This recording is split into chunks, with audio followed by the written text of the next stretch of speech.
السلام عليكم ورحمة الله وبركاته. الحمد لله رب العالمين، والصلاة والسلام على سيد الأنبياء والمرسلين وعلى آله وأصحابه رضوان الله تعالى عليهم أجمعين. أما بعد، فقد قال الله تعالى في القرآن الكريم والفرقان المجيد: أعوذ بالله من الشيطان الرجيم، بسم الله الرحمن الرحيم. قل هل يستوي الذين يعلمون والذين لا يعلمون؟ قال نبينا صلى الله عليه وسلم: إن لله أهلين من الناس. قالوا: من هم يا رسول الله؟ قال: هم أهل القرآن وأهل الله وخاصته، أو كما قال عليه الصلاة والسلام. எல்லா புகழும் அல்லாஹ் ஒருவனுக்கே, சலாத்தும் சலாமும் எம்பெருமானார் ரசூலுல்லாஹி ஸல்லல்லாஹு அலைஹி வஸல்லம் அவர்கள் மீதும், அன்னவர்களை பின்பற்றி வாழ்ந்த சத்திய சஹாபாக்கள், தாபிஈன்கள், நாதாக்கள் நிறைவாக நின்று நிலவட்டுமாக.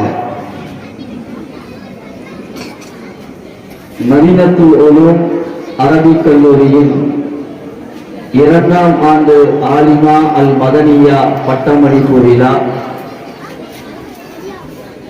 இந்த நிகழ்ச்சியை தலைமையேற்று நடத்துகின்ற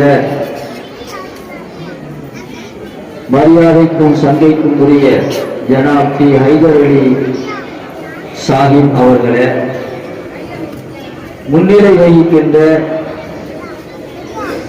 ஜனாப் அல்ஹாஜ் கே முகமது ஹனீஃபா அவர்களே, ஜனாப் ஏ அல்லா பிச்சை அவர்களே, மற்றும் நிர்வாக பெருமக்களே, ஜமாத்தார்களே, எனக்கு முன்னால் வரவேற்புரை நிகழ்த்தி வாழ்த்துரை வழங்கிய கண்ணியமிகு உலமா பெருமக்களே, தாய்மார்களே, மதீனத்துல் இல்ம் என்ற பெயரில் இந்த மஹல்லாவில் இயங்கி வருகின்ற பெண்கள் மதரசா,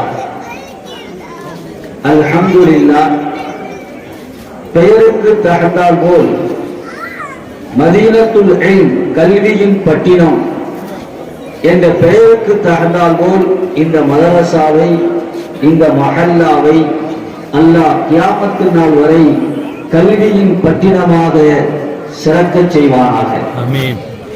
அதற்காக யாரெல்லாம் உதவி செய்கிறார்களோ, பாடுபடுகிறார்களோ, அத்தனை நல் உள்ளங்களுக்கும் அல்லாஹ் நிறைவான கூலியை தந்தருவானாக. அல்லாஹுவின் நல்லடியார்களே, தாய்மார்களே, இஸ்லாமிய வரலாற்றை நாம் உற்று நோக்குகின்ற பொழுது அல்லாஹுவின் தூதர் முஹம்மது ரசூலுல்லாஹி ஸல்லல்லாஹு அலைஹி வஸல்லம் அவர்களுடைய வாழ்க்கையில் குறிப்பாக 3 கட்டங்கள், பெருமானார் ஸல்லல்லாஹு அலைஹி வஸல்லம் சந்தித்த 3 கட்டங்களில் ரசூலுல்லாஹி ஸல்லல்லாஹு அலைஹி வஸல்லம் அவர்களுக்கு உறுதுணையாக, ஆதரவாக, அரவணைப்பாக இருந்தவர்கள் பெண்கள். 3 கட்டம் ஸல்லல்லாஹு அலைஹி வஸல்லத்துக்கு அவருடைய வாழ்க்கையில் முக்கியமான 3 கட்டங்கள். ஒன்று, அவர்களுக்கு நுபுவத் என்ற வஹி கொடுக்கப்பட்ட நேரம். இரண்டாவது, பெருமானார் ஸல்லல்லாஹு அலைஹி வஸல்லம் அவர்களுக்கு கொடுக்கப்பட்ட மிகப்பெரிய முஅஜிஸா மிஅராஜுடைய நேரம். மூன்றாவது, பெருமானார் ஸல்லல்லாஹு அலைஹி வஸல்லம் அவர்களுடைய மரண நேரம். தம்பி கொஞ்சம் பிள்ளை அமைதியா இருங்க. யாராவது பேசணும், அவங்க கையில மைக்க கொடுத்துட வேண்டியதான். அதான் அதுக்கு சரியான தீர்வு.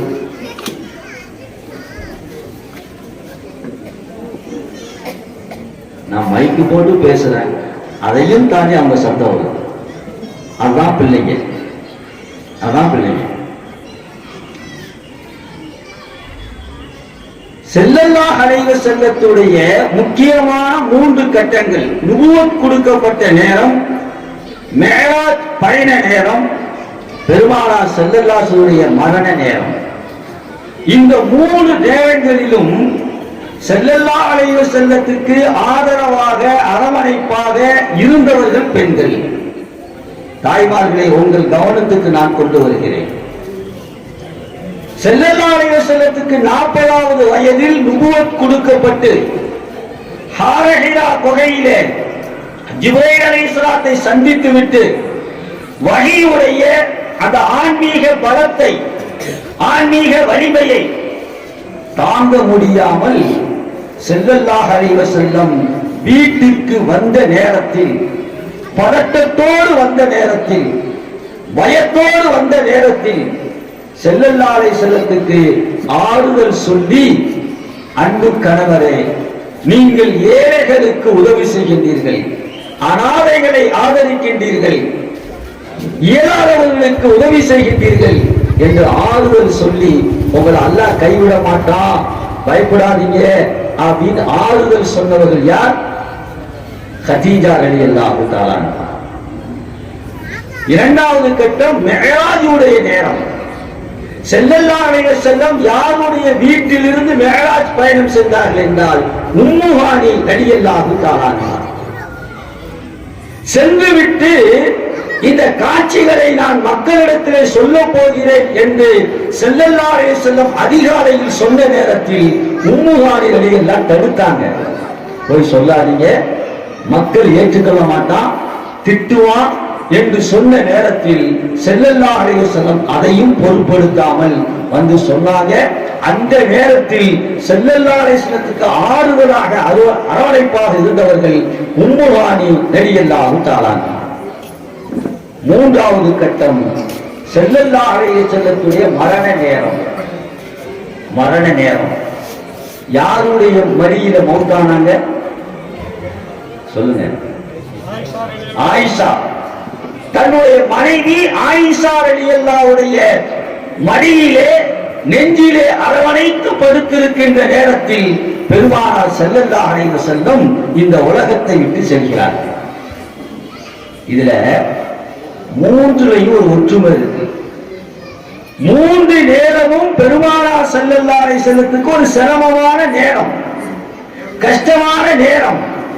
அந்த நேரத்தில் ஆறுதலாக இருந்தவர்கள் கதீஜா ரலியல்லாஹு தஆலா அன்ஹா, உம்மு ஹானி ரலியல்லாஹு தஆலா அன்ஹா, ஆயிஷா ரலியல்லாஹு தஆலா அன்ஹா. இந்த 3 பேருக்கு என்ன சிறப்பு தெரியுமா?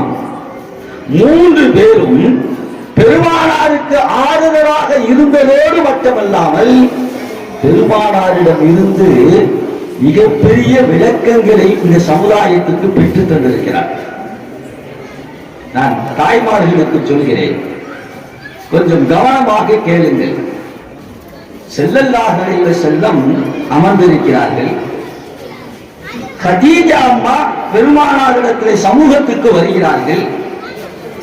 பெருமானார் ஸல்லல்லாஹு அலைஹி வஸல்லம் சொன்னாங்க, கதீஜாவே, சற்று முன் ஜிப்ரீல் அலைஹிஸ்ஸலாம் வந்தார்கள். வந்து அல்லாஹ் உங்களுக்கு சலாம் சொன்னதாக சொன்னார்கள். ஜிப்ரீலும் சலாம் சொன்னார்கள், நானும் சலாம் சொல்கிறேன்.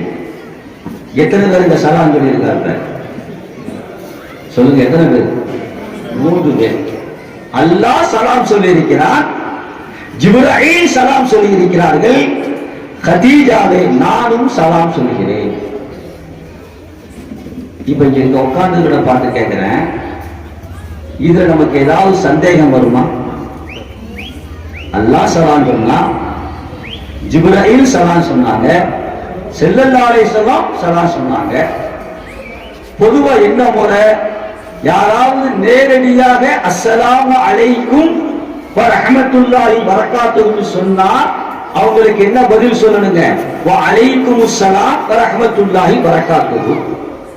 சரி, யாராவது சலாம் சொல்லி அனுப்புறாங்க, நம்மளே சொந்தங்கள்ல சொல்லுவோம், அங்க போறீங்களா சலாம் சொல்லுங்க. யாராவது சலாம் சொல்லி அனுப்பினால் அவர்களுக்கு எப்படி பதில் சொல்வோம்? வ அலைக்குமுஸ்ஸலாம் வ அலைக்குமுஸ்ஸலாம். சலாம் சொன்ன உங்களுக்கு சலாம், யார் சொல்லி அனுப்பினார்களோ அவர்களுக்கும் சலாம். இல்லையா? இப்ப யார் சலாம் சொல்லி அனுப்பியிருக்கா? அல்லாஹ்.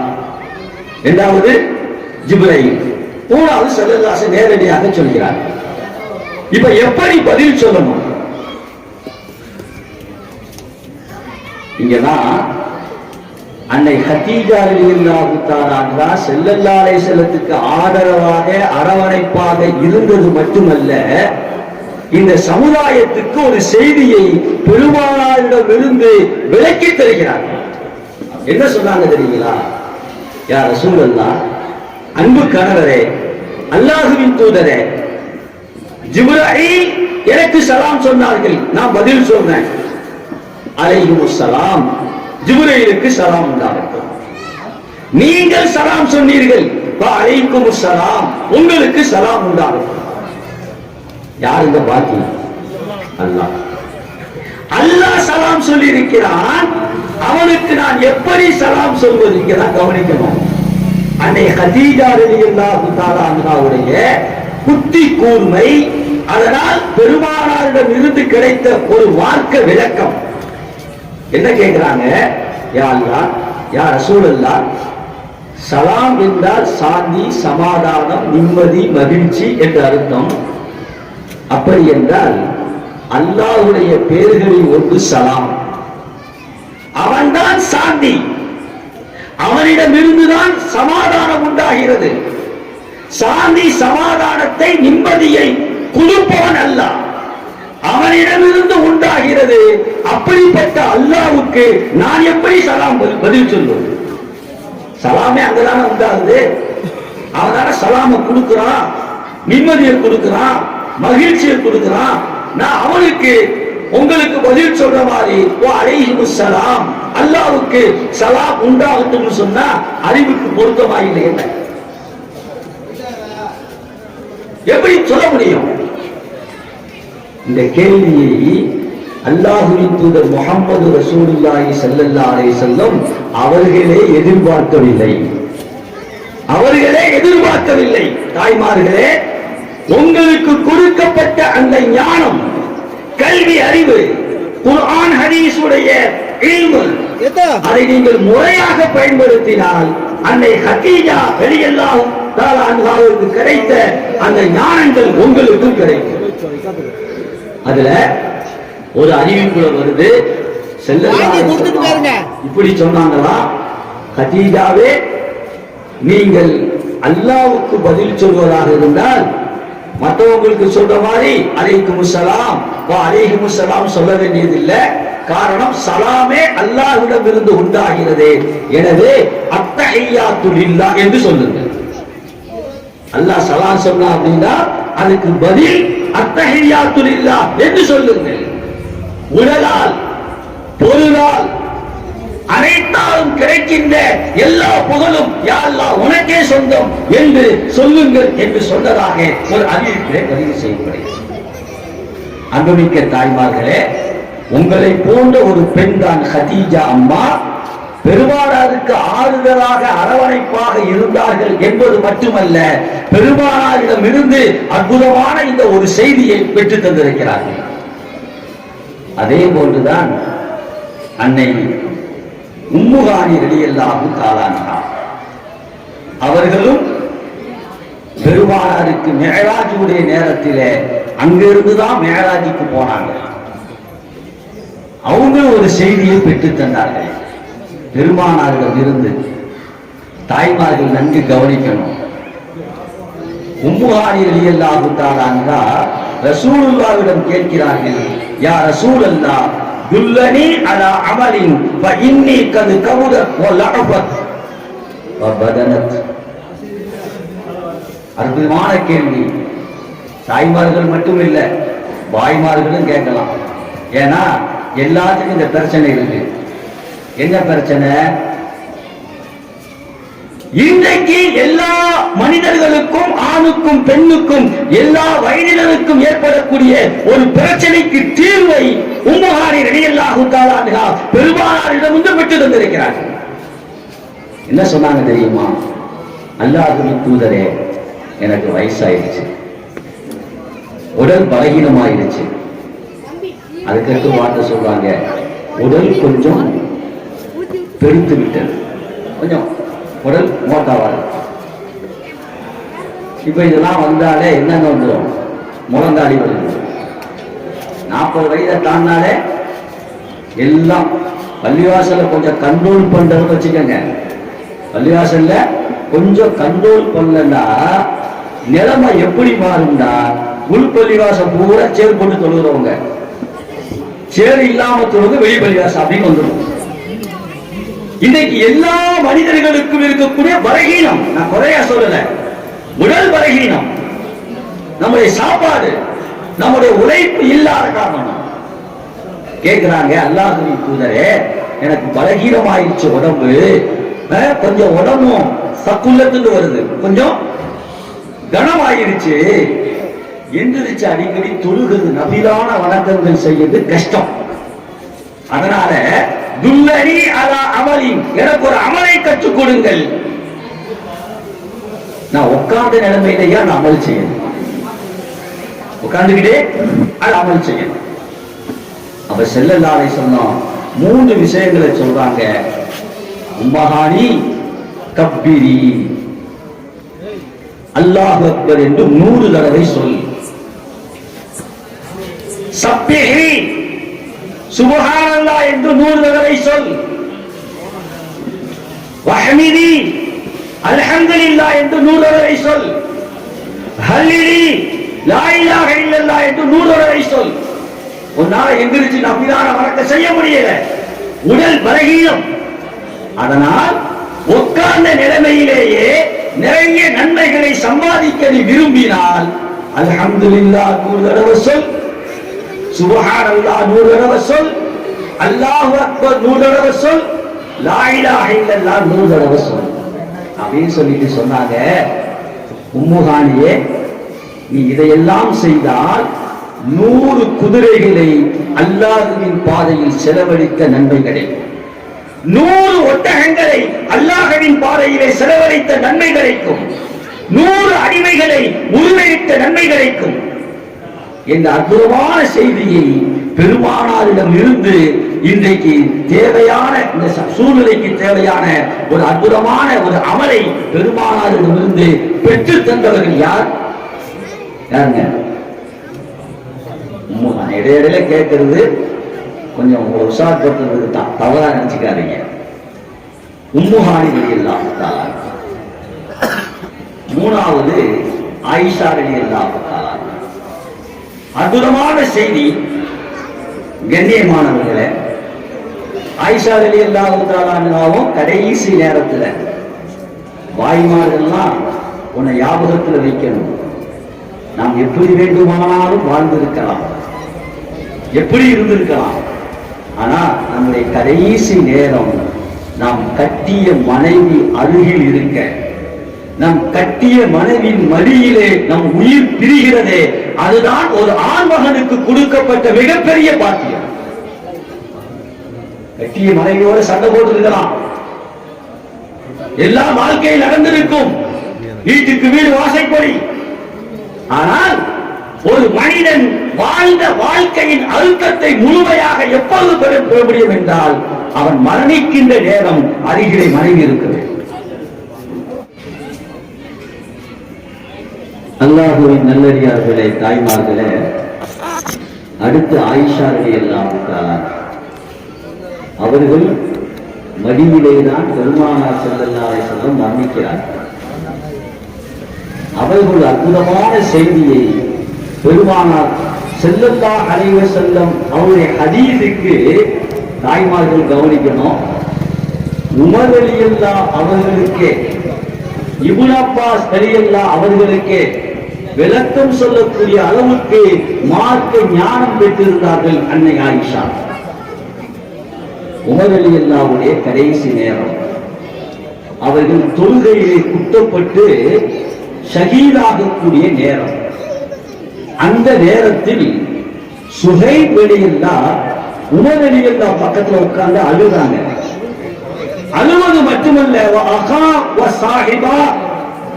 கை சேதமே, என் நண்பனுக்கு, என் தோழனுக்கு இப்படிப்பட்ட ஒரு நிலைமை, தொழுகையில் இமாமத் செய்கின்ற நேரத்தில் ஒருவரால் குத்தப்பட்டு இப்படி ஷஹீதாகிறாரே என்று வேதனைப்பட்டு அழுகின்ற நேரத்தில், இது எல்லாமே கவனிக்கணும். நம்ம வாழ்க்கையில எல்லா குடும்பங்களிலையும் நடக்கக்கூடிய ஒன்று, தெளிவு வர வேண்டும். அப்படி அழும்போது உமர் ரலியல்லாஹு சொன்னாங்களாம், சுஹைபே அத்தபுக்கி அலைய, எனக்காக நீ அழுகிறாயா? நான் மௌத்தா போயிருந்தேன், எனக்காக நீ அழுகிறாயா என்று சொல்லிவிட்டு ஒரு செய்தியை சொல்கிறார்கள். சுஹைபே ஸல்லல்லாஹு அலைஹி வஸல்லம் இப்படி சொன்னார்கள், இன்னல் மையித யுஅல்லபு பிபுகாஹில் ஹய்ய். ஒரு இறந்த மனிதன் ஜனாசாவாக இருக்கிறான். அவன் இறந்து விட்டான் என்பதற்காக உயிரோடு உள்ளவர்கள் அழுதால், அப்படி அழுகின்ற காரணத்தினால் மையத்துக்கு வேதனை செய்யப்படும். நம்ம குடும்பங்கள்ல நடக்குதா இல்லையா? யாரால் கட்டுப்படுத்த முடியுமா? முடியாது, இயல்பு. உமர் ரலியல்லாஹு சொல்கிறார்கள், சுஹைபே நான் மௌத்தாகிறேன், ஷஹீதாகிறேன் என்பதற்காக நீங்கள் அழ வேண்டாம். காரணம், ஸல்லல்லாஹு அலைஹி வஸல்லம் சொன்னார்கள், இன்னல் மையித யுஅல்லபு பிபுகாஇல் ஹய். உயிருள்ளவர்கள் அழுவதின் காரணமாக ஜனாசாவுக்கு வேதனை செய்யப்படுகிறது. அதுக்கே நிறுத்திட்டாங்க, அதுலயே நிறுத்திட்டாங்க. இப்ப நிறைய பேருக்கு சந்தேகம் வரும், எங்க வாப்பா மௌத்தானாது, நான் கதறி கதறி அழுதேன். என் புள்ள மௌத்தானா, கதறி கதறி அழுதேன். என் உறவுகள் மௌத்தானாருங்க, கதறி கதறி அழுதேன். என்ன அலிம் சாப்பிடுங்க, பாப்பாவுக்கு அம்மாவுக்கு எல்லாம் அல்ல வேதனை செஞ்சானான்னு ஒரு கேள்வி என்ன செய்யும்? விளக்கம் சொல்கிறேன். உமர் ரலியல்லாஹு மௌத்தாயிரான், ஷஹீதாயிரான். அதற்கு பின்பு இந்த செய்தியை கேள்விப்பட்ட இப்னு அப்பாஸ் ரலியல்லாஹு தஆலா, தாய்மார்கள் கவனிக்கணும், இப்னு அப்பாஸ் ரலியல்லாஹு சாதாரண ஆள் இல்லை. குர்ஆனுடைய ஒரு ஆயத்துக்கு இப்னு அப்பாஸ் ரலியல்லாஹு ஒரு விளக்கம் சொன்னால் அதுதான் முதன்மையானது. மற்ற கருத்துக்கள் தான் அடுத்தடுத்து ஏற்றுக்கொள்ளப்படும். அவருடைய விளக்கம் நிராகரிக்கப்படாது. ரயீசுல் முஃபஸ்ஸிரீன், குர்ஆனுக்கு விளக்கம் சொல்லக்கூடியவர்களுக்கு தலைவர் இப்னு அப்பாஸ் ரலியல்லாஹு. அவங்க ஆயிஷா அம்மாட்ட வர்றாங்க. ஆயிஷா அம்மாட்ட வந்து செய்தியை பூரா சொல்றாங்க, நடந்ததை சொல்றாங்க. சொல்லிட்டு இந்த மாதிரி ஹதீஸ் இருக்குது, உயிருள்ளவர்கள் அழுவதின் காரணமாக இறந்த ஜனாசா மையத்துக்கு வேதனை செய்யப்படும். இதுக்கு என்னம்மா விளக்கம் கேட்கிறாங்க. யாருங்க கேட்கிறது? ரயீசுல் முஃபஸ்ஸிரீன், குர்ஆனுக்கு விரிவுரை சொல்லக்கூடியவர்களை தலைவர் அவர்கள். அவர்கள் விளக்கம் சொல்லிவிட்டால் அந்த விளக்கத்தை யாரும் நிராகரிக்க முடியாது, மறுக்க முடியாது. பெருமானாரின் துஆவை பெற்ற பெருமகன் அவர். அவங்க கேட்கிறாங்க அம்மாட்ட, ஆயிஷா அம்மாட்ட வந்து, என்னம்மா விளக்கம் எனக்கு தெரியலையே. இதுக்கு விளக்கம் தெரிஞ்சாகணும். எல்லா குடும்பங்கள்லையும் சந்திச்சிருப்போம், இதையும் என்ன செய்வோம்? சந்திக்க போறோம். அப்ப ஆயிஷா அம்மா சொன்னாங்க, அற்புதமான விளக்கத்தை சொல்கிறார்கள். இப்னு அப்பாஸ் அவர்களே, அந்த ஹதீஸுக்கு அந்த விளக்கம் இல்லை. எவ்வளவு யோசனை பாருங்க. அந்த ஹதீஸுக்கு அந்த விளக்கம் இல்லை என்று குர்ஆனுடைய ஆயத்தை எடுத்து காட்டுகிறார்கள். அதான் கவனிக்கணும். இந்த இடத்திலே ரயீசுல் முஃபஸ்ஸிரான இப்னு அப்பாஸ் ரலியல்லாஹு கொஞ்சம் பின்வாங்குகிறார். என்ன ஆயத்து தெரியுமா? சூரத்து இஸ்ராவுல வரக்கூடிய ஆயத், லா வலா தஸிரு வாஸிரத்துன் பிஸ்ர உக்ரா, வலா தஸிரு வாஸிரத்துன் பிஸ்ர உக்ரா. ஒரு மனிதன் செய்கின்ற தவறுக்கு இன்னொரு மனிதன் குற்றவாளியாக ஆக முடியாது. யார் தவறு செய்தா? மையத்தா தவறு செய்து, ஜனாசாவா தவறு செய்து? இல்ல, தவறு செய்வது யார்? மையத்துடைய உறவுகள். இவங்க அழுகிறாங்க. இப்ப இந்த ஆயத்து சூரத்து இஸ்ராயில் வரக்கூடிய ஆயத்து, வலா தஸிரு வாஸிரத்தும் விஸ்ர உக்ரா, ஒரு ஆன்மா செய்கின்ற தவறுக்கு இன்னொரு ஆன்மா குற்றம் பிடிக்கப்படாது, தண்டிக்கப்படாது. ஆயத்துக்கா அப்ப உயிரோடு உண்மையை அழுகிறதுனால ஜனாசாவுக்கு எப்படி தண்டனை வரும்? அப்ப என்னங்க விளக்கம்? இந்த ஹதீஸுக்கு அற்புதமான விளக்கத்தை அன்னை ஆயிஷா ரலியல்லாஹு தஆலா சொல்றாங்க. என்ன சொல்றாங்க தெரியுமா? இது யார் சம்பந்தமாக சொல்லப்பட்டது என்றால், ஈமான் இல்லாதவர்கள் சம்பந்தமாக சொல்லப்பட்டது. அன்றைக்கு அரபகத்திலே, அந்த ஜாஹிலியத்துடைய காலத்திலே ஒருவர் மன்னிப்பதற்கு தயாராகிவிட்டால், அந்த சூழ்நிலை வந்துவிட்டால் வசியத்து செய்வான், உயிர் எழுதுவான். என்ன தெரியுமா? தன் மகனை கூப்பிட்டு சொல்லுவான், தன் மனைவியை கூப்பிட்டு சொல்லுவான், தன் உறவுகளை கூப்பிட்டு சொல்லுவான், நான் மரணித்து விட்டால் இந்த இவ்வளவு பணத்தை வச்சுக்க, இவ்வளவு பணத்தை வச்சுக்க, நான் மரணித்ததுக்கு பிறகு என் வாழ்க்கை வரலாறை, என் அருமை பெருமைகளை புகழ்ந்து ஒப்பாரி வைத்து அழ வேண்டும், ஒப்பாரி வைத்து அழ வேண்டும். இன்னைக்கு நம்ம சமூகத்தில் அப்படி இல்லை. மற்றவங்க செய்வாங்க, அந்த இறந்தவருடைய புகழை வச்சு பேசுவாங்க, அழுவாங்க. இந்த பழக்கம் அன்றைக்கு ஜாஹிலியத்துடைய காலத்தில் இருந்தது.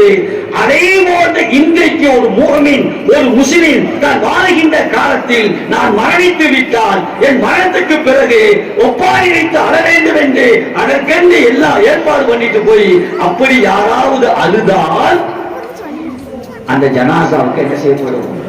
வேதனை செய்யப்படும். இப்ப நாம அப்படி யாரும் என்ன செய்யறது இல்லைங்க, அழுகிறது இல்ல.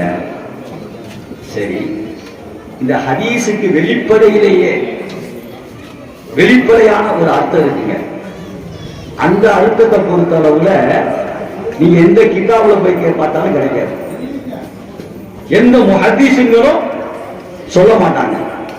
ஆனா அதுக்கு விளக்கம் சொல்ற தாய்மார்கள் கவனிக்கணும். அதுக்கு விளக்கம் சொல்றதா இருந்தால் இறை நேசம் பெற்ற இறை ஞானிகள் சூஃபியாக்கள் தான் சொல்ல முடியும். சூஃபியாக்கள் அழகா சொல்றாங்க, இந்த ஹதீஸ் எப்படியோ அப்படியே வையுங்கள். ஒரு மூமின் மௌத்தாகி விடுகிறான், அந்த மூமின் மீது உண்டான பிரியத்தால் மனைவியோ அல்லது கணவனோ பிள்ளையோ அல்லது சகோதரர்களோ அழுகிறார்கள் என்றால் அந்த சாதாரண அழுதாலும் கூட அந்த ஜனாசாவுக்கு மையத்துக்கு வேதனை செய்யப்படும். என்னங்க ஆயிஷா எப்படி சொல்லிட்டீங்க? அப்ப மௌத்தானா யாரு அழுகிறாரா என்கிட்ட கேள்வி என்ன செய்யணும்? அதுக்கு தான் சூஃபியாக்கள் சொல்கிறார்கள். உதாரணத்துக்கு சொல்றேன், கணவன் மரணித்து விட்டார், மனைவி அழுகிறான், மனைவி அழுகிறான், இயற்கை. கணவன் போயிட்டார் என்றால் இயற்கை, இது தவறல்ல. இது அவர்கள் மீது உண்டான பாசத்தை, அன்பை வெளிப்படுத்துகின்ற ஒரு விஷயம். மனிதன் கட்டுப்படுத்த முடியாது. ஆனால் அப்படி அழுகின்ற மனைவி மனதிலே இப்படி நியத்து என்ன வருது? சாதாரணமா ஒரு சைத்தான் போடுவான். என்ன நியத்து வரும்? என்ன வரும்? ஆஹா, இதுவரையும் கணவர் எனக்கு சம்பாதித்து கொடுத்தார், நான் யாரையும் எதிர்பார்க்க வேண்டிய அவசியம் இல்லை, என் பிள்ளையை கூட எதிர்பார்க்க வேண்டிய அவசியம் இல்லை. என் வாழ்நாள் முழுவதும் திருமணம் முடித்ததிலிருந்து என் செலவுகளை, என் தேவைகளை என் கணவன் நிறைவேற்றி தந்தான், இன்றைக்கு மரணித்து விட்டான், நீ யார் எனக்கு கொடுப்பா அப்படிங்கிற ஒரு எண்ணம் வந்து அதை நினைத்து அழுதால், அதை நினைத்து அழுதால் இப்ப அந்த ஜனாசாவுக்கு வேதனை உண்டு. பிரியத்தில் அழுகலாம், பிரிந்து விட்டார் என்ற கவலையில் அழுகலாம். ஆனால் இவர்தான் என் தேவைகளை நிறைவேற்றி வைத்தார், எனக்கு பணம் கொடுத்தார் என்று போயிட்டாரே என்று அழுதால், அப்ப மலாய்க்கு மார்கள் சொல்லுவாங்களாம், மையத்தை பார்த்து, ஜனாசாவை பார்த்து, ஆனா முட்டா பையில, நீ வாழுகின்ற காலத்தில் உன் மனைவிக்கு முழுமையான ஈமானை தரவில்லை.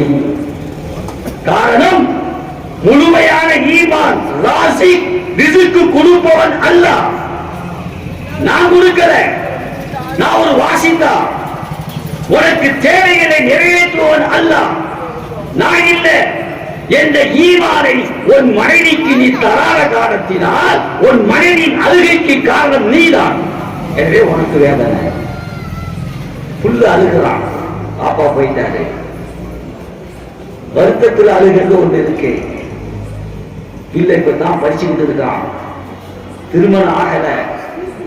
கவலையில் அழுதாலும் இப்படி நினைப்பான், நான் படிச்சு முடிக்கிறதுக்கு முன்னால பாப்பா போயிட்டாரே, நான் திருமணம் முடிப்பதற்கு முன்னால் பாப்பா போயிட்டாரே, என் கல்வி செலவுகளை யார் ஏற்றுக்கொள்வது? என்னுடைய தேவைகளை யார் நிறைவேற்றுவது? பாப்பா போயிட்டாரே என்ற அந்த கவலையில் அழுதால் இப்ப மையத்துக்கு வேதனை. காரணம், மையத்துடைய கடமை தாம் பிள்ளைக்கு சரியான ஈமான் கொடுக்கணும், கொடுக்கல. என்ன சரியான ஈமான்? நான் உனக்கு கொடுக்கிறேன் என்றால் நான் கொடுக்கல, ராசிக்கு அல்லாஹ் என்னை அல்லாஹ்வுக்கு ஒரு வாசிதா, ஒரு கருவியா வச்சிருக்கான், அவ்வளவுதான். அந்த ஈமான கொடுக்காத காரணத்தினால் இது அழுகைக்கு காரணம் நீதாண்டா, எனவே உனக்கு வேதனை. கவனிக்கணும். இப்னு அப்பாஸ் ரலியல்லாஹு அவர்களுக்கு இன்னல் மையித யுஅல்லபு பிதுகாஇல் ஹை என்ற அந்த ஹதீஸுக்கு முழுமையான விளக்கத்தை சொல்லிக் கொடுத்த பெருமை தாய்மார்களே அன்னை ஆயிஷாவுக்கு உண்டு. அப்படி என்றால் பெருமானார் ஸல்லல்லாஹு அலைஹி வாழ்க்கையில் 3 கட்டம். வஹி வந்த கட்டம் ஹதீஜா அம்மா, மேராஜ் போன கட்டம் உம்முஹானி ரலியல்லாஹு தஆலா அன்ஹா, மரண நேரம் அன்னை ஆயிஷா ரலியல்லாஹு தஆலா. இங்கே பட்டம் பெறுகின்ற ஆலிமாக்கள் ஒன்றை கவனிக்க வேண்டும், ஒன்றை கவனிக்க வேண்டும். ஏனென்றால் ஒரு மனிதனுக்கு இல்மு கொடுக்கப்படுகிறது என்றால் அந்த இல்முடைய பரக்கத் எப்போது வரும்? அந்த மனிதன் அந்த இல்மின் பிரகாரம் அமல் செய்கின்ற பொழுது. ஒன்னு அமல் செய்யணும், இரண்டாவது தன்னை எப்படி ஒரு உஸ்தாத் நல்ல மாணவியாக உருவாக்கினாரோ அதே போன்று அவர்கள் பல மாணவிகளை உருவாக்க வேண்டும். அமல் செய்யணும், அந்த மாணவிகள் தன்னை போன்று ஒரு சாலிகான மாணவியை உருவாக்க வேண்டும். நீ நினைக்கலாம், சாலிகான மாணவியை உருவாக்கணும் நிஸ்வான் தான் தேவை, எல்லாத்துக்கும் நிஸ்வான் கிடைக்குமா, எல்லாத்துக்கும் ஓதி கொடுக்கக்கூடிய வாய்ப்பு கிடைக்குமா, திருமணம் முடிச்சுட்டா அவங்க சூழ்நிலை மாறும். நிஸ்வான்ல தான் போய் ஓதி கொடுக்கணும் கட்டாயம் இல்லை. பட்டம் பெறுகின்ற மாணவிகள் அவர்கள் செல்கின்ற வீடுகளில், அவர்களுடைய வீடுகளில், கணவனுடைய வீடுகளில் வீடுகளையே மதரசாவாக மாற்றலாம், வீடுகளையே மதரசாவாக மாற்றலாம். மாற்றி தன்னை போன்ற ஒரு சாலிகான மாணவிகளை உருவாக்கினால் அதுதான் அந்த இல்முக்குண்டான பரக்கத், அதுதான் அந்த மதரசாவுக்குண்டான பரக்கத், அதுதான் மதரசாவை தோற்றுவித்து நடத்துகின்ற அந்த பெருமக்களுடைய நோக்கம் ஜெயித்துவிட்டது என்பதற்குண்டான அடையாளம். முடங்கி போய்விடக் கூடாது, தானும் அமல் செய்யணும், அதை உருவாக்க வேண்டும். வரலாற்றில் ஒரு செய்தியை சொல்கிறேன், ஆச்சரியமாக இருக்கும். இமாம் அஸ்மாஇ ரஹ்மத்துல்லாஹி சொல்கிறார்கள், நானும் என் நண்பரும் ஒரு பயணத்தில் போனோம். ஒரு பயணத்தில் போறோம், பாலைவனம், எங்களுக்கு வழி மாறிவிட்டோம், பாதை மாறிவிட்டோம், எந்த பக்கம் போகணுங்கிற அந்த நினைவு இல்லை. அப்படியே தேடி பார்க்கிறோம், தூரத்துல ஒரு குடிசை இருக்கிறது. கொஞ்சம் கவனிங்க, அந்த குடிசைக்கு போய் தட்டி யார் இருக்கான்னு பார்த்தா ஒரு பெண் இருக்கிறார். ஒரு பெண், அவங்க கதவை முழுமையா திறக்கல, கொஞ்சம் திறந்து அப்படியே என்னன்னு கேட்கிறாங்க. அஸ்மாஇ ரஹ்மத்துல்லாஹி சொல்கிறார்கள், நானும் என் நண்பரும் அந்த அம்மாட்ட கேட்டோம், நாங்கள் பயணம் செய்து போகிறோம், வழி தெரியவில்லை, வழி தவறி வந்து விட்டோம், நாங்கள் போகக்கூடிய ஊருக்கு எப்படி போக வேண்டும், எந்த பக்கமா போகணும்? அந்த அம்மா சொன்னாங்க, உங்கள் முகத்தை கொஞ்சம் திருப்பிக் கொள்ளுங்கள், கொஞ்சம் திருப்பிக்குங்க. அதுக்கு பிறகு உள்ளே இருந்து ஒரு பெட்ஷீட்டை தூக்கி போட்டு இதை பிடித்துக் கொண்டு இதை விரித்து நீங்கள் உட்கார்ந்து கொள்ளுங்கள். எவ்வளவு சீதேவியான பெண்ணா இருக்கும். நான் இஸ்லாமிய கலக்கிழங்கியங்கிற எம்ஆர்எம் அப்துல் ரஹீம் எழுதிய புக்கை படிச்சுக்கிட்டு இருந்தேன். அற்புதமான புக்கு. அது ஒரு செய்தி போடுறாங்க. தலைப்பே சுவனத்து பெண். தலைப்பு என்னங்க? சுவனத்து பெண். யார் என்னன்னு பார்த்தா, காயல்பட்டினத்துல உமர் வலியுல்லாவுடைய மாமி மகள் அப்படின்னு போடுறாங்க, ஆயிஷா உம்மா. ஏன் அந்த பெண்ணை சுவனத்து பெண் அப்படின்னு போடுறாங்க? அப்படி எழுதுறாங்க. ஆச்சரியமா இருக்கு. அந்த பெண் காயல்பட்டினத்துல கடற்கரை இருக்கு. அது இன்னைக்கு சூப்பர் கடற்கரை. அந்த பகுதியிலே அந்த மாதிரி ஒரு கடற்கரை இல்லை. இந்த மாதிரி அசல் நேரம் மதுரை நேரம் போயிட்டு இருந்தா எல்லாம் நம்ம மக்களா உட்கார்ந்து இருப்பாங்க. அங்கேயே மதுரை தொழுகை, இஷா தொழுகை அங்க ஜமாத்தா நடக்கும். சொல்றாங்க, வாழ்நாளில் ஒரு தடவை கூட போய் கடலை பார்த்ததில்லை. யாருங்க? சோனுக்கு பெண் ஆயிஷா உம்மா. கடலை பார்த்ததில்லை. அப்ப அவருடைய கணவர் கேட்பானா, நீ கடல் பார்க்க வரமாட்டேங்கிறியே, கடல் எப்படி இருக்கு தெரியுமா? சரி சொல்லுங்க, கடல் எப்படி இருக்கும் அப்படின்னு சொல்லிட்டு பதனிய வாங்கிட்டு வந்து சட்டியில வச்சு கொதிக்க விடுவார். பதனிய சொல்வாராம், எப்படி இந்த பதனி கொதிக்கிறதோ இதே போன்று கடல் நீர் அலைகளாக வரும். ரொம்ப சூப்பியத்தான பெண்ணு. இப்ப மக்கள்லாம் சொன்னாங்கன்னா, இது ஆயிஷா உம்மா என்ன பெரிய அவுலியாவா, வெளியவே வரமாட்டேங்குது, அந்நிய ஆண்களை பார்க்க மாட்டேங்குது, பெரிய சூஃபி நடக்கும், பெரிய வலியுள்ளா நடக்கும் அப்படின்னு சொல்லி கிண்டல் செய்தாங்க. இதை செய்து அந்த அம்மாவுக்கு போகுது. அந்த அம்மா தஹஜ்ஜத் தொழுதுட்டு அல்லாஹ்ட்ட கேட்டாங்களாம், யா அல்லாஹ், நீ சொன்ன ஷரியத் சட்டத்தை நான் பின்பற்றி என்னுடைய அழகை என் கணவரை தவிர வேறு யாருக்கும் காட்டாமல் வீட்டிலே அடக்க ஒடுக்கமாக நான் இருக்கிறேன். இதை கிண்டல் செய்து இந்த ஆயிஷா உம்மா பெரிய வலியுல்லாவா, இறை நேசரா என்று கிண்டல் செய்கிறார்கள். யா அல்லாஹ், நாளை என் வீட்டு வாசலில் மட்டும் மழை பெய்ய வேண்டும். ஊருவா வெயில் அடிக்கணும், என் வீட்டு வாசலில் மட்டும் மழை பெய்ய வேண்டும். யாரெல்லாம் என்னை கேலி கிண்டல் செய்கிறார்களோ அவர்களுக்கு நீயே பதில் சொல். மறுநாள் அதே மாதிரி நம்ம வீட்டு வாசல்ல மட்டும் மழை பெய்ஞ்சு ஊரெல்லாம் வெயிலாக இருந்ததா வரலாற்றில் எழுதி வைத்திருக்கிறார். இப்ப அஸ்மாஇ ரஹிமஹுல்லாவும் அவருடைய தோழரும் வெளியே நிற்கிறாங்க. பாடம் மாறிட்டோமா, எங்க போகணும்னு கேட்கிறாங்க. அந்த அம்மா வீட்டுக்குள்ள இருந்து ஒரு பெட்ஷீட்டை தூக்கி போட்டு, இதை விரிச்சு உட்காருங்க, எனக்கு எங்கிட்டு பாதை எனக்கு தெரியாது, என் மகன் வெளியில போயிருக்கான், வந்துருவான், அவனுக்கு எல்லாம் தெரியும். உட்கார வச்சுட்டாங்க. கொஞ்சம் கவனியுங்கள், வரலாற்றின் சிறந்த பக்கங்கள். கொஞ்ச நேரத்துல ஒரு குதிரை வருகிறது. அந்த அம்மா சொன்னாங்களாம், குதிரை என் மகனின் குதிரை, ஆனால் குதிரையில் பயணித்து வருபவர்கள் என் மகன் அல்ல. குதிரை என் மகனின் குதிரை, ஆனால் குதிரையில் பயணித்து வருபவர் என் மகன் அல்ல. அதே ஒரு பக்கத்தில் வந்து பார்த்தா அதே மாதிரி தான் வந்தவர். அந்த அம்மாட்ட சொல்றாங்க, வீட்டுக்கு வெளியே குடிசைக்கு வெளியே இருந்து, யா உம்மா அகீ அஅலமல்லாஹு அஜ்ரகி, மகன் பேரு அகீல், யா உம்மா அகீல், அகீலுடைய தாயே உனது கூலியை அல்லாஹ் பன்மடங்காக பெருக்கி தருவானாக. இதைத்தான் சொன்னார் அவர். உடனே அந்த அம்மா சொல்லிச்சான், மாத்த இப்படி என் மகன் மௌத்தாயிட்டாரோ? அடுத்த பதில் என்னங்க? அவர் கேட்டது, யா உம்ம அகீல் அலமல்லாஹு அஜ்ரகி, அகீலுடைய தாயே உன் கூலியை அல்லாஹ் பன்மடங்காக பெருக்கி தருவானாக. இந்த வார்த்தையை கேட்ட அந்த தாய் கேட்கிறார்கள், பதில் சொல்கிறார்கள், மாத்த இப்படி என் மகன் மௌத்தாயிட்டாரோ? அவர் சொன்னார், ஆமா மௌத்தாயிட்டான்.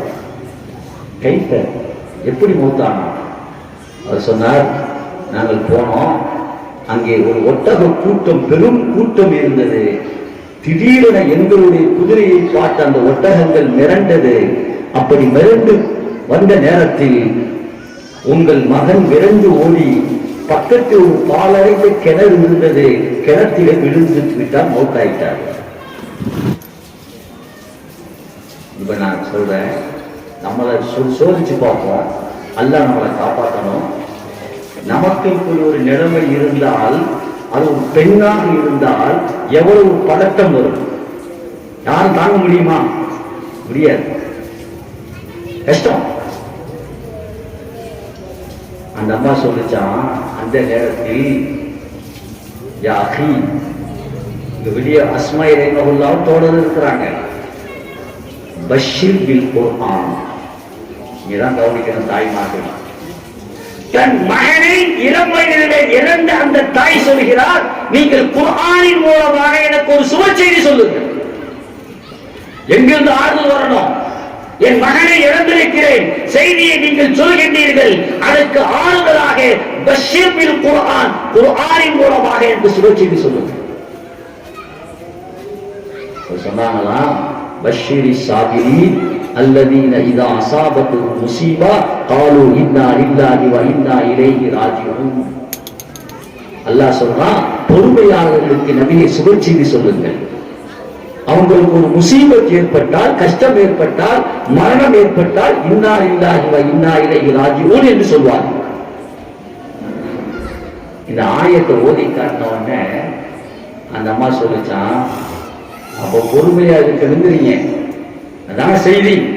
ஒரு முசீபத் வருகின்ற பொழுது, கஷ்டம் வருகின்ற பொழுது பொறுமையாக இருக்கணும். நான் பொறுமையா இருக்கிறேன். கையேந்தி அல்லாஹ்ட்ட கேட்டுச்சான், யா அல்லாஹ், இன்னி ஃபஅல்து மா அமர்தனி, நீ சொன்னதை நான் செஞ்சுட்டேன். என் மகனை இழந்த இந்த சோகத்திலே என் சோகத்தை நான் வெளிப்படுத்தி கத்தி கதறி அழாமல் நான் பொறுமையாக இருந்து விட்டேன். இன்னா லில்லாஹி வ இன்னா இலைஹி ராஜிஊன் சொல்லிட்டேன். நீ சொன்னதை நான் செஞ்சிட்டேன். ஃபஅன்ஜிஸ்னி மா வஅத்தனி, நீ வாக்களிச்சதை எனக்கு கொடுக்க. என்ன வாக்களிச்சது?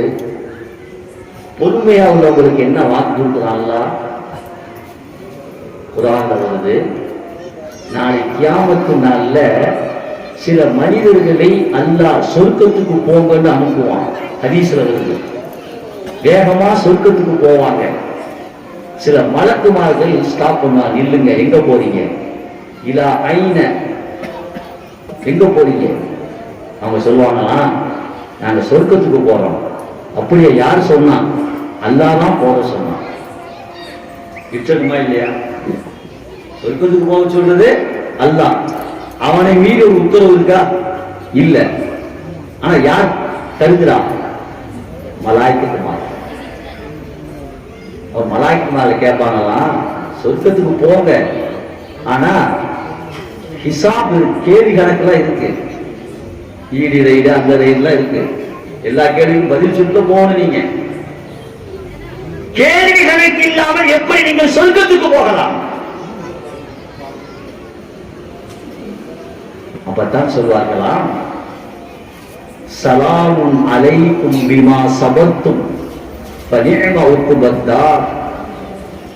அவர்களுக்கு சொல்லப்படும், சலாமுன் அலைக்கும், உங்கள் மீது சலாம் உண்டாகட்டும், பிமா சபர்த்தும், உங்களுக்கு ஏற்பட்ட அந்த முசீபத் கஷ்ட நஷ்டங்களிலே பொறுமையாக இருந்து இன்னா லில்லாஹி வ இன்னா இலைஹி ராஜிஊன் என்று கதறாமல், கத்தாமல், பதட்டப்படாமல் நீங்கள் பொறுமையாக இருந்த காரணத்தினால் நீங்கள் கேள்வி கணக்கின்றி சொர்க்கத்துக்கு செல்லுங்கள். அப்ப பொறுமையாளர்களுக்கு சொர்க்கம் மட்டும் இல்ல, கேள்வி கணக்கு இல்லாமல் எங்க போலாம்? சொர்க்கத்துக்கு போகலாம். இதைத்தான் அந்த அம்மா சொல்றாங்க, அல்லாஹ் இன்னி ஃபஅல்து மா அமர்தனி, நீ சொன்னதை நான் செஞ்சிட்டேன், அஞ்சிஸ்னி மா வஅத்தனி, நீ வாக்களித்து எனக்கு கொடு அப்படின்னா எனக்கு சொர்க்கத்தை கேள்விகளுக்கு இல்லாமல் போவதற்கு கொடு அப்படின்னு கேட்டார். இங்கே நாம் கவனிக்க வேண்டும், ஒன்றை இழக்கின்ற பொழுது பதட்டப்படுகின்ற ஒரு நேரம், ஆண்களே பதட்டப்படுகின்ற நேரம், தைரியசாலிகளே பதட்டப்படுகின்ற நேரம். அந்த நேரத்தில் அல்லாஹ் என்ன சொன்னானோ குர்ஆனுடைய வசனத்தை கேட்டு அதன் பிரகாரம் அந்த இடத்திலேயே அமல் செய்கின்ற ஒரு மாபெரும் பெண்ணாக அந்த பெண் திகழ்கிறாள். அப்படி என்றால் நாம் இஸ்லாம் கற்றுத்தருகின்ற, குர்ஆன் கற்றுத்தருகின்ற, ஹதீஸ் கற்றுத்தருகின்ற அந்த அற்புதமான செய்திகளை, அந்த மார்க்க கல்வியை உள்வாங்கிய நாம், குறிப்பாக சனது வருகின்ற அந்த ஆலிமாக்கள், நான் உங்களுக்கு அன்போடு கேட்டுக்கொள்கிறேன், 2 விஷயங்கள். உங்களுக்கு அல்லாஹ் கொடுத்த அந்த அந்த இல்மிலே பறக்கத் ஏற்பட வேண்டுமையானால் முதலிலே உங்கள் வாழ்க்கையிலே அதை கொண்டு வாருங்கள், அமல் செய்யுங்கள். 2வது, நீங்கள் பெரும்பாலும் இந்த பட்டம் பெறுகின்ற ஆலிமாக்களுடைய சூழ்நிலை எப்படி அமையும் சொன்னா, திருமணம் முடித்து அவங்க கணவன் வீட்டுக்கு போகின்ற பொழுது அந்த சூழ்நிலை மாறிவிடும். அந்த இல்மை அடுத்தவர்களுக்கு எடுத்து சொல்கின்ற அந்த வாய்ப்பு எல்லா பெண்களுக்கும் கிடைப்பதில்லை. நீங்க ஒரு ஆய்வு செஞ்சு பாருங்க, ஒரு ஆய்வு செஞ்சு பார்த்தா அப்படித்தான் இருக்கும். காரணம், கணவன் வீட்டுடைய சூழ்நிலை எப்படி இருக்கலாம், இப்படித்தான் இருக்கும் என்று யாருக்கும் உறுதி கொடுக்க முடியாது.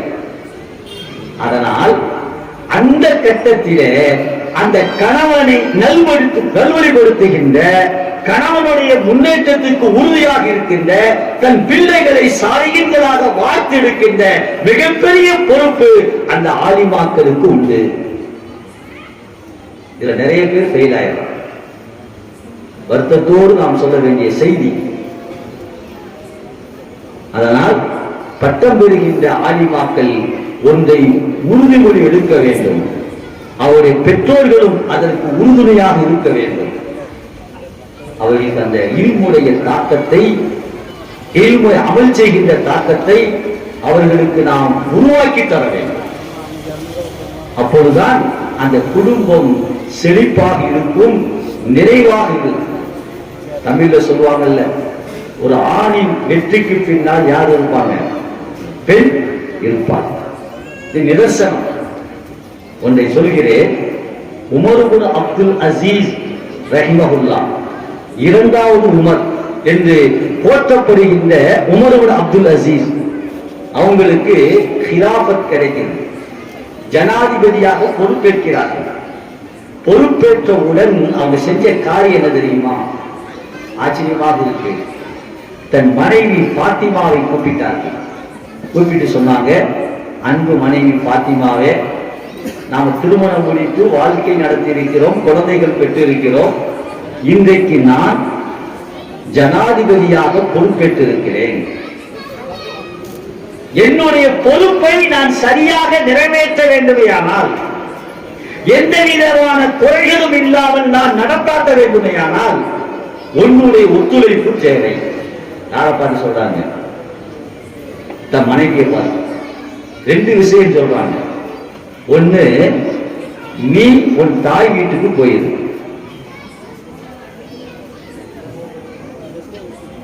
யாரும் தவறா நினைச்சுக்க வேணாம். பள்ளிவாசலுக்கு தலைவரா ஒருத்தரை நியமனம் செய்யணும். அவர் வேகமா வீட்டுல மனைவிட்டு போய், இந்தமா நான் தலைவரா வந்துட்டேன், பள்ளிவாசல் தலைவர், நான் கரெக்டா செய்யணும்னா ஒத்துழைப்பு தேவை, வீட்டுக்கு போக மாட்டேன். என்ன இருக்கும் வீடு? எப்படி இருக்கும்? பது போர்க்களமா மாறிடும். தலைவர் பதவி வேணாம், ஒரு மண்ணாங்கட்டி வேணாம், போங்க. அவர் சொல்வது தன்னுடைய பணி, சமுதாய பணி சிறக்க வேண்டும். மூன்று அப்தாசி சொன்னாங்க, ஒன்று அப்படி, அல்லது என்னோடு இருந்து வாழ், இரு, ஒரு மனைவிக்கு உண்டான எல்லா சேவைகளையும் நான் செய்கிறேன். ஆனால் வருத்தப்படக்கூடாது. கணவன் அவரை பேச மாட்டேங்கிறாரு, அது சந்தோஷமா இருக்க மாட்டேங்கிறாரு அப்படிங்கிற ஒரு குற்ற உணவோட வரக்கூடாது, குறை சொல்லக்கூடாது. இந்த ரெண்டுல எதை நீ தேர்ந்தெடுக்கிறன்னு கேட்டாங்க. அந்த அம்மா சொன்னாங்க, அன்பு கணவரே, நான் உங்களோடு வாழ்கிறேன். உங்களுடைய ஹிலாபத், அந்த ஜனாதிபதியுடைய பொறுப்புக்கு நான் உறுதுணையாக இருப்பேன். எந்த விதமான கவலையும் கொள்ள மாட்டேன். நீங்கள் உங்கள் பணியை சிறப்பாக செய்யலாம், அதுக்கு நான் முழு ஒத்துழைப்பு கொடுப்பேன் அப்படின்னு சொல்லி ஒத்துழைப்பு கொடுத்ததுனாலதான் உமர் இப்னு அப்துல் அசீஸ் எப்படி சொல்லுவாங்க, இரண்டாவது உமர். சிறந்த இஸ்லாமிய ஆட்சியை தந்தவர்களே உமர் ரலியல்லாஹு போன்ற ஒரு ஆட்சியை தந்தவர்கள் உமர் இப்னு அப்துல் அசீஸ். அவருடைய வெற்றிக்கு பின்னால் இருப்பது யார் கேட்டால் அவருடைய மனைவி பாத்திமா. அப்படி என்றால் அன்புமிக்க தாய்மார்களே, குறிப்பாக பட்டம் பெறுகின்ற ஆலிமாக்களே, உங்களுக்கு நான் மீண்டும் கேட்டுக்கொள்கிறேன், உங்களுடைய கல்வி பணி ஏதோ 3 வருஷம், அது சில இடங்கள்ல 5 வருடம், இப்படி பெண்களுக்கு தேவையான மார்க்க கல்வியை அந்தந்த மதரசாக்களில் கற்றுக் கொடுக்கிறார்கள் என்றால், அதோடு நம்ம கல்வியை நிறைய கற்றுக்கிட்டோம், இனி போதும் என்பது இந்த மனப்பான்மைக்கு நீங்கள் வந்துவிட வேண்டாம். மேலும் மேலும் அந்த கல்வியை பெருக்கிக் கொள்ள வேண்டும், அதன் பிரகாரம் அமல் செய்ய வேண்டும். நீங்களும் உங்களுடைய வீடுகளையே நிஸ்வான் மதரசாக்களாக மாற்ற வேண்டும். அப்படி நடக்கின்ற பொழுது இந்த சமுதாயம் இன்னும் செழிப்பாக இருக்கும், நம் சமூகம் இன்னும் முன்னேற்றம் அடையும், நம் சமூகம் வெற்றி பாதையிலே பயணிக்கும் என்பது யதார்த்தம். அதனால் இங்கே பட்டம் பெறுகின்ற மதீனத்துல் உலூம் பெண்கள் அரபிக் கல்லூரியில் அல் மதனியா என்ற பட்டத்தை பெறுகின்ற ஆலிமா பெருமக்களுக்கு அல்லாஹு தஆலா எல்லா விதமான நிறைவான நன்மைகளை அல்லாஹ் தந்தருவானாக. இதற்காக பாடுபட்ட நிர்வாக பெருமக்களுக்கு அல்லாஹ் நிறைவான கூலியை தந்தருவானாக. இங்கே ஓதிக் கொடுக்கின்ற பணி செய்கின்ற ஆலிமாக்கள் உஸ்தாதுமார்களுக்கு அல்லாஹ் நிறைவான கூலியை உலகத்திலும் தந்தல்வானாக என்று துஆ செய்து இந்த மதரசா மேன்மேலும் வளர்ச்சி அடைய வேண்டும். கியாமத்து நாள் வரை எந்த விதமான தொய்வு இல்லாமல் இந்த மதரசா நடைபெற வேண்டும். அதற்கு யா அல்லாஹ் நீ தௌஃபீக் செய்வாயாக என்று துஆ செய்து வாய்ப்புக்கு நன்றி கூறி நிறைவு செய்கிறேன். ஆமீன். வாஹிர் தஅவானா அனில் ஹம்துலில்லாஹி ரப்பில் ஆலமீன். அஸ்ஸலாமு அலைக்கும் வ ரஹ்மத்துல்லாஹி வ பரகாத்துஹு.